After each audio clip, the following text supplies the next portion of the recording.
Prologue.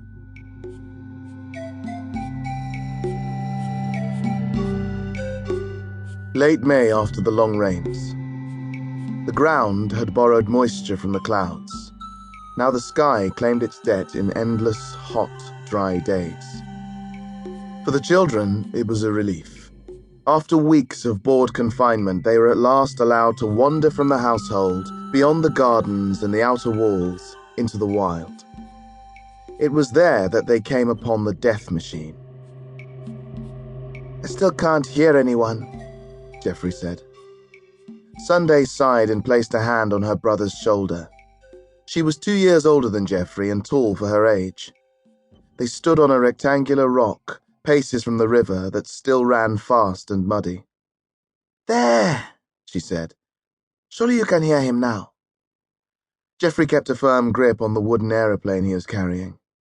"I can't," he said. He heard the river, the sighing of the leaves in acacia trees, drowsy with the endless oven-like heat. "He's in trouble," Sunday said determinedly.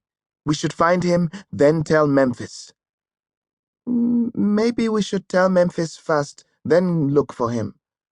"And what if he drowns first?" Geoffrey considered that unlikely. The waters had gone down compared to a week ago, and the rains were petering out. Bilious clouds patrolled the horizon. Thunder sometimes bellowed across the plains, but the sky was clear. Besides, they had been this way many times. There were no homes here, no villages or towns. The trails they followed were trampled by elephants rather than people, and if by some chance Masai were nearby, one of their boys would have known better than to get into difficulty. "Could it be the things in your head?" Geoffrey asked. "I'm used to them now." Sunday hopped off the stone and pointed to the trees. "I think it's coming from this way." She started walking, then turned back to Geoffrey. "You don't have to come if you're scared." "I'm not scared." Watchful for hazards, they crossed drying ground and boggy marshland. They wore snake-proof boots and long, snake-proof trousers, short-sleeved shirts, and wide-brimmed hats. Despite the mud they'd splashed around in and the undergrowth they'd struggled through, their clothes remained as bright and colourful as when they'd put them on back at the household. More than could be said for Geoffrey's mud-blotched arms, now cross-hatched with fine, painful cuts from sharp-thorned bushes. Remembering a time when Memphis had praised him for not crying after tripping on the household's hard marble floor, he had made a point of not telling his cuff to make the pain go away. Sunday pushed confidently forward into the acacia trees, Geoffrey struggling to keep up. They passed the rusted white stump of an old windmill. "Not far now," Sunday called back, looking over her shoulder. The hat bounced jauntily against her back, secured by a drawstring around her neck. Geoffrey reached up to jam his own tighter, crunching it down on tight curls. "We'll be safe whatever happens," he said, as much to convince himself as anything else. "The mechanism will be keeping an eye on us." He didn't know what was on the other side of the trees. They had been here before, many times, but that didn't mean they knew every bush, every rise and hollow of the landscape.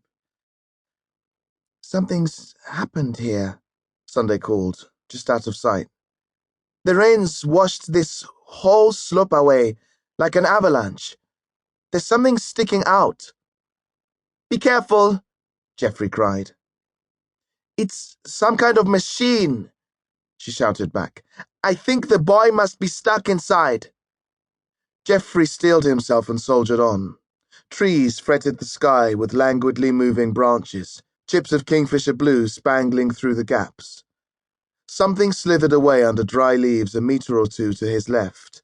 Thickening undergrowth clawed at his trousers, inflicting a rip. He stared in jaded wonderment as the two edges of torn fabric sutured themselves back together. "Here," Sunday said. "Come quickly, brother." He could see her now. They'd emerged at the edge of a bowl-shaped depression in the ground, hemmed in by dense stands of mixed trees. An arc of the bowl's interior had collapsed away, leaving a steep rain-washed slope. Something poked through the tawny ground.